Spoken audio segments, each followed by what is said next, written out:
ধরো, ফেলে দাও এটা। আজ থেকে বাড়িতে নতুন নিয়ম, যতদিন না খোকা হচ্ছে বাড়িতে ধূমপান বন্ধ। আর হ্যাঁ, আমি একা নই, তোমার ঠাকুরপোকেও বলে দিও। খুকি হলেও একই আইন প্রযোজ্য তো? আহা, আমি তো সেভাবে কথাটা বলতে চাইনি।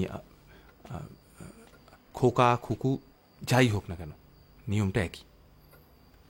খুশি? এসো। এমনিতে তোমার শরীর ঠিক আছে তো? কোনো অসুবিধা হচ্ছে না? দেখো, এই বাড়ির কাজকর্ম যখন করবে আর কলতলায় যখন যাবে একটু সাবধানে। ডাক্তারবাবু কিন্তু বারবার বলেছেন প্রথম 2-3 মাস একটু ওই। সাবধানেই আছে, অত চিন্তা করতে হবে না। কবে থেকে বলছি একটা খোকা আর একটা খুকির নাম ভাবো, কারো সময় নেই তোমাদের। ঠাকুরপোকে তো বলে বলে হয়রান। কি যে একটা উড়নচণ্ডী ভাব হয়েছে না, বুঝি না বাবু। ওর ওপর আর বিন্দু মাত্র ভরসা করা যাচ্ছে না। একটা লেখক মানুষ, সারাক্ষণ ব্যবসা ব্যবসা, প্রকাশক হয়ে গেল পুরোপুরি। না না, তুমি হাসছো বল। তুমি দেখো, এরপরে আমার ওই সত্যান্বেষণ বলো, তদন্ত বলো, এই সমস্ত লেখা আমি নিজেই লিখবো। ওকে আর কোনো দায়িত্ব দেওয়া যাবে না, দূর দূর। আচ্ছা, এবার বলো দেখি, শিশুপাল পদ। স্বয়ংবর সভা। সভা পর্ব কি হয়েছিল? রাজস্ব যজ্ঞ চলছে, যে শ্রেষ্ঠ তাকে অর্ঘ্য প্রদান করবেন স্বয়ং যুধিষ্ঠির।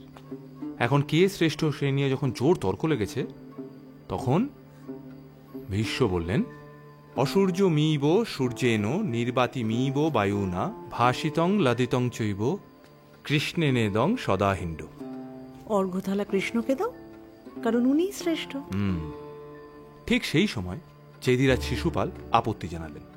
সভায় ভর্তি মান্যিগণ্যী সব মানুষ তাদের সামনে কৃষ্ণকে অপমান করতে শুরু করলেন। কৃষ্ণ কিন্তু সতর্ক করেছিলেন, বলেছিলেন যে 100টা অপমান আমি সহ্য করতে পারি, কিন্তু তার বেশি কিছুতেই না। অপমান 100 পেরোতেই মুন্ডুখানা ঘ্যাচাং। না মশে, ঘ্যাচাং করা রিহাই তো যথেষ্ট কারণ নয়। কি বলতো? আপনি বলুন।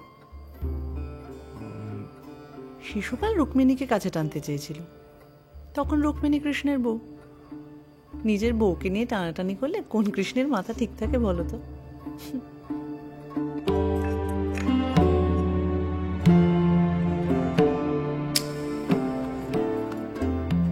যাক বাবা, এতদিনের বাজে অভ্যেসটা বন্ধ হলো।